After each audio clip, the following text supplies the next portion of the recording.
Congratulations on Girl Asleep. Thank you very much. What is, and I want a different answer from both of you. All right. I'll try. Whoever goes first is up to whoever wins the fight. Do we have to buzz in? No, you don't have to buzz in, but you have to come in first. Oh, okay. I want each of you to tell me what the film is actually about. It's about a coming-of-age story, but it's not just about Greta's story. It's about the family and, the people who are surrounding her, like Elliott, and how, everyone's kind of, going through that process of growing up and, finding yourself in others. Just to clarify, you play, just describe the characters that you play in the film. So I play a really extroverted and very happy teen. Yeah, so Elliott is the character I play, best friends with Greta, who's Bethany's character. And who is new at this high school. She's brand new to the high school. Right. Okay. And so, just quickly, what happens? What gets the story going? What's the inciting incident for the story? Well, the exciting incident is she's, it's on the evening of her 15th birthday. And as the introvert she is, she's very quiet. She doesn't really want a birthday. She really doesn't. Her parents kind of force it on her. She doesn't want to stop becoming a teenager? What's her reluctance? I think she just doesn't want to have a big party and all the attention on her. She doesn't like that. Yeah, she's quite, she's not an extrovert. She doesn't like it. She'd rather she's more content in her own little reality, her own company. And of course, because it's a film, that's exactly what happens. She gets all the attention. Mm. Yeah. It's a very interesting kind of situation that your character is in, because she is in fact approached by presumably the popular girl in the school, and yet she's very, very reluctant to have anything to do with her or her two hench girls, we'll call them. Now, why do you think that is? I think it's because I think in the past, she's obviously, they even say it in the family in the dinner table when they're eating Chinese, that she's had troubles in the past with girls her own age. And, growing up as a young girl, it can be quite difficult, especially with the popular girls, because, a lot of the times they can be mean and they can be bullying. And they've gone through womanhood, and Greta is still a little girl. She is still young at that stage. She hasn't, grown up. She hasn't found herself as a woman. She's still... she's still a child. So that as a girl, that's quite threatening when you see girls who are older than you wanting you to hang out with them, because then you feel that pressure that you have to be older as well. Now, you guys realise that you are actually in a rare situation here wherein you are stars of a film about teenagers and you are actually teenagers yourselves. As you might be aware, most teenage movies star actors who are usually in their 20s and sometimes in their 30s as well, when you go look at TV shows. I'm keen to know, from a teenager's point of view, what is it about the film that actually it gets right about teenagers, given that you're actually going through teenagehood at the moment? Well, the great thing that I love about film is that, yes, we're teenagers and you see teenagers, whereas on theatre you see 50-year-old men playing 3-year-old girls. So what they got right about it is the actual awkwardness between our own chemistry, even if it's just between characters, that's really present in every single teenager at school. They also capture, the confusion that we go through, and there's subtle nuances that, us as kids can kind of understand, because we're living in this moment right now, and it's different for each generation as well. Even the 70s aspect of Girl Asleep, explores that growing up as a girl was very different, and all the politics at the time was different to what it is now in today's society for girls like my age and what I'm going through, And did you guys familiarise yourselves with teen films, either of the period or at the moment? I mean, I'm just keen to know if there was any cinematic research involved in this. Well, in terms of cinematic research, Rosemary gave us 2 films to watch, which was Moonrise Kingdom and The Science of Sleep. And The Science of Sleep. Okay, so they're two very different films, very interesting films. One a Wes Anderson film, and the other one a Michel Gondry film, a lesser known Michel Gondry film. Yeah. So what did you get out of seeing those? They must have prepared you for the style in which this film is directed. Well, I think that's what they wanted us to kind of have a look at, because I remember a few months prior to actually shooting the production, we got together and we did some like research into like the different techniques we were going to explore when it actually came to the cinematography side of things. But I think in those terms of those films, they're the exact same sort of films I'm interested in watching myself. Like all the films and people they're inspired by, I'm greatly inspired by as a young person.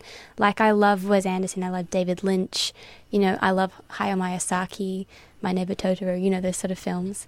And I love Amelie and Delicatessen, that all the people they're inspired by. John Hughes, all of them. Yeah. So you are familiar also with those, I guess, with the standard teen films as well. Yeah, the standard one. Now, I'm very interested to know what the acting process was like for you guys, given that Upper Middle Bogan is a kind of heightened reality sitcom. Yes. And you, Bethany, have an extensive filmography, given that you're very, very young. You must have had you've obviously gone across a lot of different acting styles. What was the particular discipline that you had to bring to these performances? I would say it's not actually discipline. In fact, some of my friends even say that I'm not really acting on screen. It was more bringing it up to the character, because I do find a little bit of the character inside of me, or a lot of the character inside of me. So it was really about letting go of my comfort zone and becoming this super extroverted redhead. And Bethany? Well, I felt this time, because this is my first time playing the lead role in a feature film, I felt like I needed to, I obviously already, have a professionalism about me, but I wanted to up that professionalism and maintain, because I was holding the film together. Like, you were. This is your first starring role, is it not? Yeah, well, like at that level. So I really wanted to kind of, bring my best and up my abilities and stuff like that, and maintain that intensity throughout the whole film. So I went through the script a few times, kind of got my head around it, tried to understand what each character was going through, and did a lot of research watching films and stuff like that. Now, you guys are 21st century kids. Yes. So the 70s must seem like centuries ago. Or am I being stupid here? How aware were you of the 1970s, that era, before you started making this movie? I love the 70s. That's my favourite era. Really? I love the music that came out of that. I loved the fashion. I loved it, the vibe that went on, even though, there was obviously some horrible things that were going on at the same time. But I just loved the vibes that came out of that era. Harrison, were you... So go on. Well, I know you were almost already living in the 70s, because you already have all the clothes, all the music, all that. I have a record player, I think the closest I've got to the 70s is maybe I got close to the colour brown at some points in my clothing.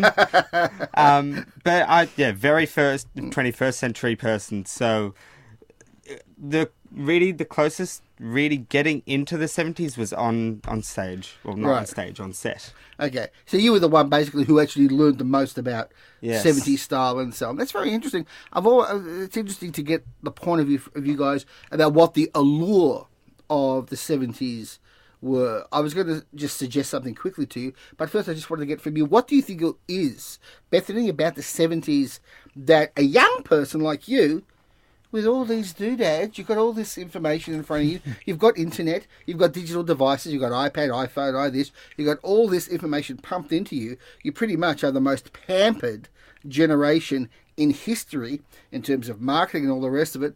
What appeal does the 70s have for a young person?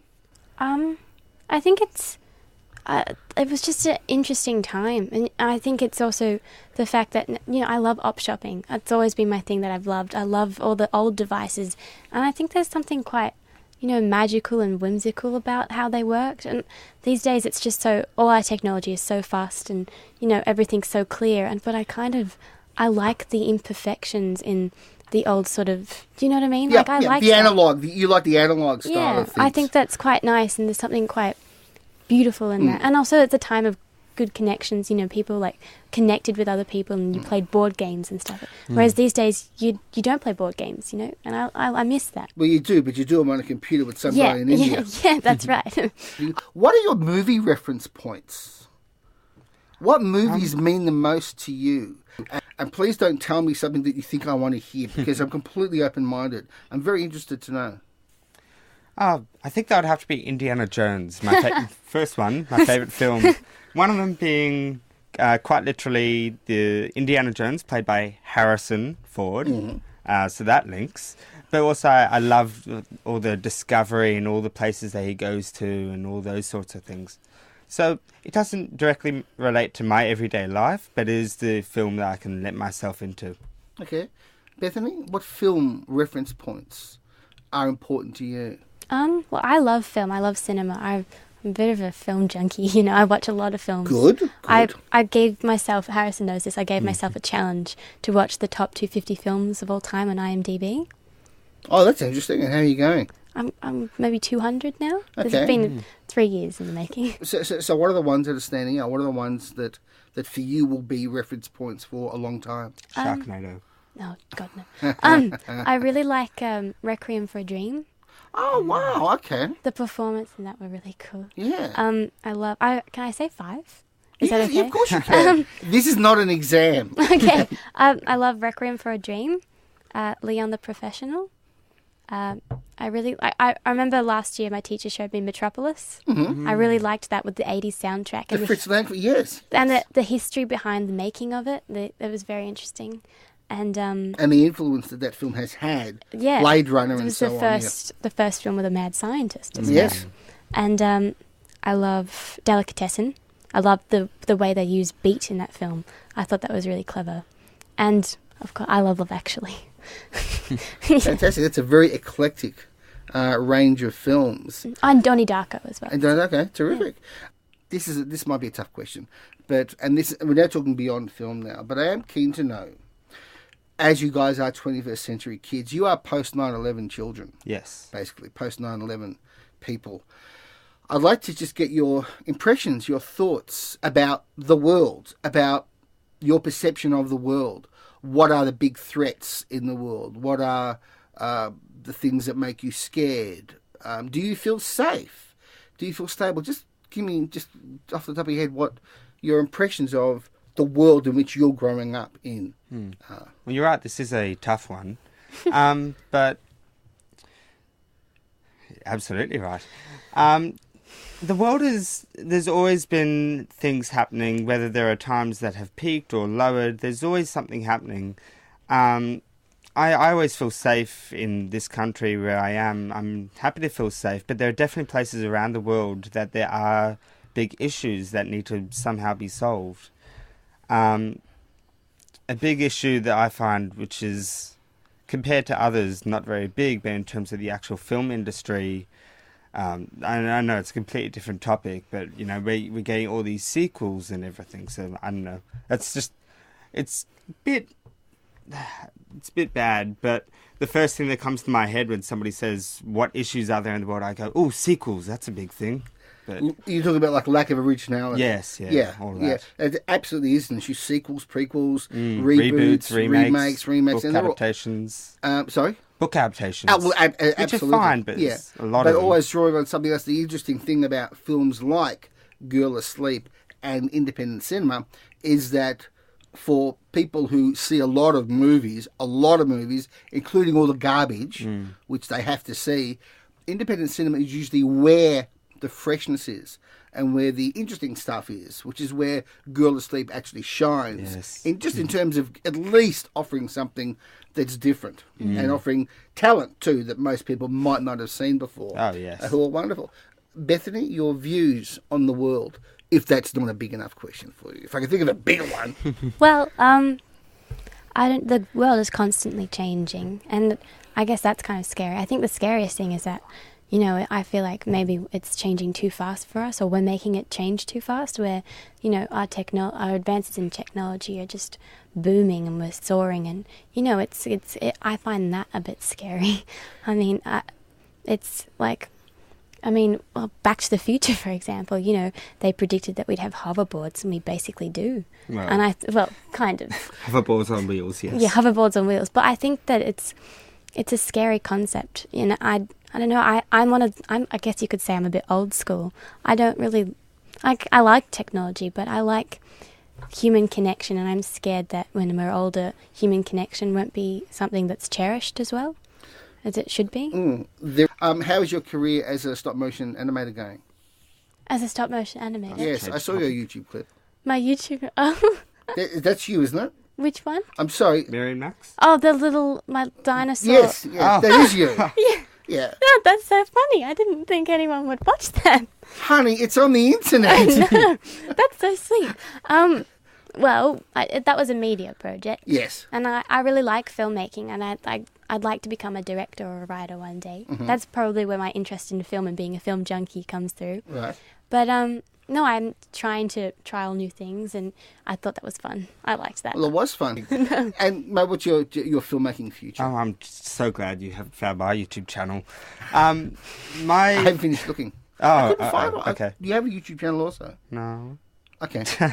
I do, but I haven't done anything on it for years now. That's okay. My film career, I really hope, I mean, this has been a big thing already, but I hope it goes even further. At the same time, I'm trying to pass school, and get into uni from there. But yeah, this is really amazing. I'm so thankful for Rose for allowing me to have this job, which has been great. Terrific. Well, guys, thank you both very, very much. Thank you for having us. You guys are incredibly articulate and intelligent and smart and on point. If you had any idea what we were like at your age, you would laugh your heads off. We could barely write our names in the ground with a stick.